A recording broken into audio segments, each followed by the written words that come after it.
예수님을 얻기 위한 선택이라는 제목으로 빌립보서 강의를 이어가도록 하겠습니다. 지난 시간에 바울이 상당히 충격적인 말을 했죠. 2절에 개들을 삼가라. 율법주의자들, 잘못된 신앙을 가진 자들. 이들이 무서운 것은 결국 우리 인생을 실패자로 만들어버리기 때문입니다. 우리 인생이 끝까지 승리할 수 있는 것은 우리의 신앙 수준과 신앙의 형태와 연결이 되어 있습니다. 하나님은 여러분과 제가 끝내 승리하기를 원하시는데 바울은 그 승리의 좋은 모델입니다. 바울은 달려갈 길을 마치고 믿음을 지켰던 사람입니다. 명예를 지키고 재산을 지킨 사람은 많아도 믿음을 끝내 지킨 사람이 많지 않습니다.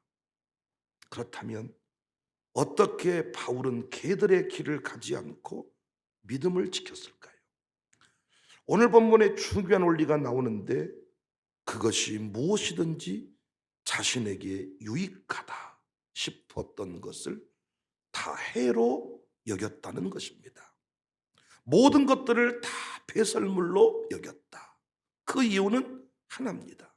예수님을 얻기 위해서입니다. 7절. 그러나 무엇이든지 내게 유익하던 것을 내가 그리스도를 위하여 다 해로 여길 뿐더러 또한 모든 것을 해로 여김은 내 주 그리스도 예수를 아는 지식이 가장 고상하기 때문이라. 내가 그를 위하여 모든 것을 잃어버리고 배설물로 여김은 그리스도를 얻고 라고 고백합니다.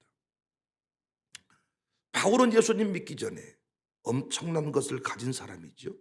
그래서 바울은 스스로 자신의 육체를 신뢰할 만한 사람이다, 이런 고백을 합니다. 4절. 그러나 나도 육체를 신뢰할 만하며 만일 누구든지 다른 이가 육체를 신뢰할 것이 있는 줄로 생각하면 나는 더욱 그러하다 그랬어요. 그 구체적인 내용을 5절, 6절에 길게 나열하고 있는데 바울은 난지 8일 만에 할례를 받은 정통 유대인이었습니다. 그러니까 그 몸에 선민 배지를 지닌 사람이었다는 거예요. 두 번째, 바울은 베냐민 지파였습니다. 이스라엘의 초대 왕의 자손이었습니다. 가문에 프라이드가 있었던 사람입니다. 세 번째로 바울은 히브리인 중에 히브리인이었습니다. 당시 외국에 흩어져 살면서 자기 말을 잊어버린 그런 사람이 아니라 히브리 말을 할 줄 아는 제대로 된 히브리인이었습니다. 네 번째, 바울은 바리새인이었다. 이스라엘의 영적 엘리트 그룹에 속한 자였다는 것입니다. 다섯 번째, 바울은 당시 명성이 가장 높았던 가말리엘 문화에 있던 학자였습니다. 폭넓은 지식과 예리한 지성을 가진, 오늘날로 치면 PhD 학위를 가진 자였습니다. 여섯 번째, 바울은 열성적으로 교회를 박해한 사람입니다. 열정과 에너지가 넘쳤던 사람입니다. 무슨 일이든지 최선을 다했던 사람입니다. 일곱 번째, 바울은 율법으로는 흠잡힐 때가 없는 자, 도덕적으로도 탁월한 사람이었다는 거예요. 제가 이 얘기를 쭉 나열해도 여러분에게 잘 와닿지 않을 것입니다. 그런데 신약학자인 로버스는 이 부분을 이렇게 해석을 해요. 이것은 유대교에서 100점을 맞은 놀라운 기록이다. 그는 가말리엘의 희망이었고 사내들인의 스타였다. 척스인돌은 이것은 오늘날 풀리처상 수상자이며 영예의 훈장 수여자이며 MVP이며 금메달리스트와 같은 것이다. 바울을 향한 평가입니다. 그러니까 바울의 지난날의 이력서는 찬란한 영광이지요. 아무도 그를 무시할 수가 없었지요. 오히려 많은 사람들이 그를 부러워했겠지요. 존경하는 눈빛으로 바라보았겠지요. 바울은 누군가를 흥분시키기에 충분한 사람이었습니다. 그런데 바울은 지난날의 모든 것을 예수님으로 인하여 다 해로 여겼다. 예수님 때문에 다 배설물로 여겼다. 심지어 바울은 그 예수님의 죽으심을 본받는다. 10절, 내가 그리스도와 그 부활의 권능과 그 고난에 참여함을 알고자 하여 그의 죽으심을 본받았다. 사랑하는 성도님들, 여러분과 제가 자꾸 무너지는 것은 바울이 버린 모든 것, 바울은 해가 된다, 배설물이다 여겼던 것을 복이라고 평가하기 때문입니다. 심한 말일 수 있지만은 예수님을 믿는 이유도, 교회에 나오는 이유도 영예를 얻기 위해서, 돈을 지키기 위해서, 출세하기 위해서 예수님을 믿지 않나 의심스러울 정도입니다. 여기에 함정이 있어요. 이스라엘 백성들은 이 평가를 잘못해서 실패했습니다. 그들은 여전히 애굽이 좋은 곳이다 생각했어요. 조금만 힘들면 그곳에서 먹고 살았던 모습으로 돌아가자고 했어요. 다 광야에서 죽었습니다. 떠나온 모든 것, 이제는 배설물로, 똥으로 여길 줄 알아야죠. 하나님이 주시지 않는 것은 결코 동경의 대상이 아닙니다. 하나님이 주시지 않았으니까. 그런데 우리는 어떻게든 그것을 가지려고 합니다. 예수님 외에는 모든 것이 다 나에게는 해가 된다. 우리가 음식을 먹을 때도 농약 성분 없는 것을 골라 먹을 줄 압니다. 그런데 정작 영적으로는 이런 분별의 능력이 없어요. 바울은 예수님을 남겨두고 모든 것들이 다 배설물. 어떤 사람이 배설물을 품고 삽니까? 어떤 사람이 똥을 품고 삽니까? 똥 묻을까 봐서 조심하면서 길을 걸어갑니다. 똥 묻은 옷, 신발 다 버려버립니다. 어떤 사람이 배설물을 품고 삽니까? 바울은 예수님 외에 예수님을 사랑하며 살아감에 있어서 걸리적거리는 것들을 다 배설물로 해로 여겼다는 거예요. 예수님을 만나고 예수님을 경험하고 예수님을 누리는 데 방해되는 모든 것들, 이걸 싹 잘라버렸다는 거예요. 스스로 배설물, 이건 똥이다 여기며 살았다는 것입니다. 발전을 위해서 평가는 필수 요소입니다.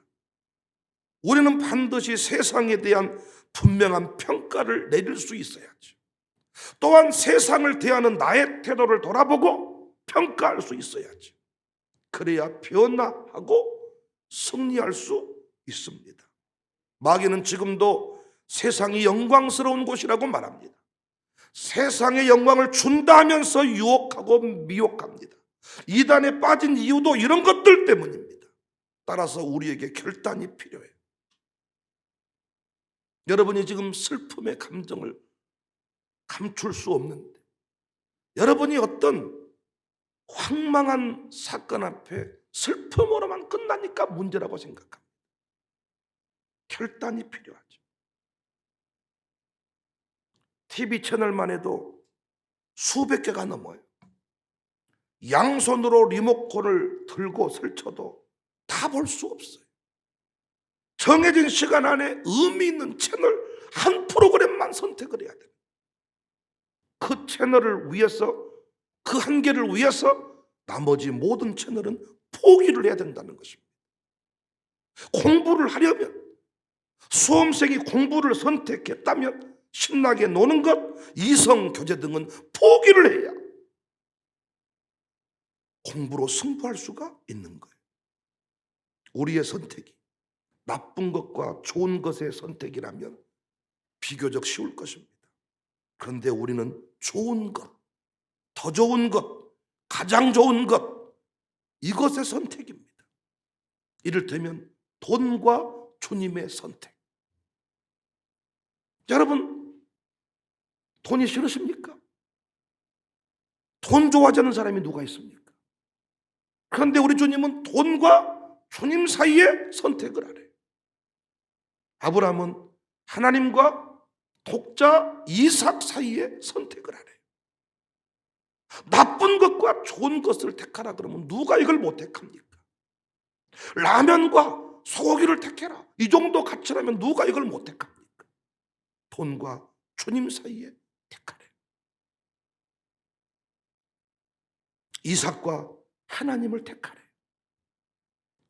새벽과 저녁의 달콤함을 택하래. 이 땅의 부귀영화와 하늘의 상급을 선택하래. 바울은 이 선택을 분명히 했다고요. 예수님 외에, 예수님과 교제하는 일 외에, 예수님을 경험하는 일 외에, 우리로 말하면 은혜 받는 일 외에, 이 예배당에 나와서 새벽에 기도하는 것 외에 내 인생의 모든 것은 다 해가 될 뿐이고 배설물이다. 새벽 예배 방해받는 것은 다 배설물이다. 새벽 예배 하나 지키는 것도 선택을 하지 못하면 안 되는 것입니다. 바울은 이 선택을 분명히 하니까 행복했고 승리했습니다. 바울은 어디서든지 웃었습니다. 어떤 상황이든지 간에 기뻐했습니다. 감사했습니다. 여러분과 저의 삶은 어떻습니까? 오늘 이 아침에 최근, 그리고 오늘 내가 한 선택, 내가 해야 할 선택을 돌아볼 필요가 있습니다. 예수님을 얻는 선택이었는가? 세상을 얻기 위한 선택이었는가? 하나님이 기뻐하시는 선택이었는가? 내 욕심을 채우기 위한 선택이었는가? 그 선택으로 무엇을 얻었고 무엇을 잃었는가? 앞으로 어떤 삶을 지속하기를 원하는가?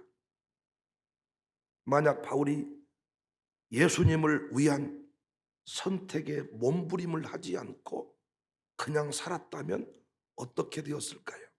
아마 뛰어난 유대교 학자가 되어서 높은 지위를 누렸을 것입니다. 또한 경제적으로 풍요롭고 안정적인 삶을 살았을 것입니다. 물론 명예도 얻었을 것입니다. 하지만 그것이 전부입니다. 그는 역사와 함께 잊혀졌을 것이고 사람들은 더 이상 그를 기억하지 않았을 것입니다. 그런데 바울은 세상에 대한 바른 평가를 내렸어요. 애굽으로 돌아가자는 이스라엘 백성들이 어리석은 고백이 없었어요. 지난날에 좋았는데 추억조차 하지 않았어요. 배설물로 여겼어요. 이 새벽에 나와서 내가 비록 부도나서 망해서 예수님 믿게 되었고 이 새벽에 나와서 초라한 모습으로 기도하고 있는 그 모습을 저주하지 않았단 말이에요. 내 아들, 딸이 지금 세계 명문대 입학하지 않았을지라도 이 새벽에 나와 기도하고 있는 모습을 저주라고 생각하지 않았다. 예수님과 깊은 교제를 누리며 살았던 것. 세상에 대한 바른 평가. 그는 적당히 종교적인 사람이 아니라 예수님과 깊은 교제를 누리며 살았습니다. 그는 주일 예배 한 번만 드리고 사는 사람이 아니라 오늘날로 치면 새벽 예배까지, 가정교회 예배까지 빠지지 않고 참여했던 사람입니다. 예배만 참여하는 게 아니고 믿음의 공동체의 교제도 함께 했던 사람입니다. 결국 그는 승리하는 인생이 되었고 수많은 사람을 살리는 통로가 되었습니다. 사랑하는 성도님들, 우리는 오늘 이 아침에 진짜 중요한 결단을 해야 됩니다. 예수님을 선택합시다. 우리 아이들이 예수님을 제대로 만날 수 있는 그 선택을 부모님이 해주셔야 돼요. 나머지 것들은 의미가 없어요. 배설물이라는 이 관점을 가지고 예배할 수 있는 학교, 사명 앞에 바로 설 수 있는 학교, 이 결단이 우리에게 필요합니다.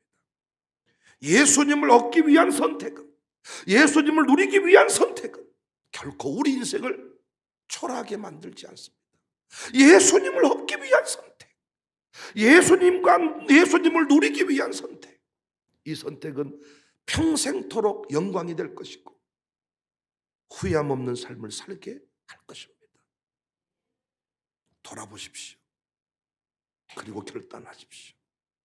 예수님을 얻기 위한 선택, 우리의 선택일 수 있기를 바랍니다.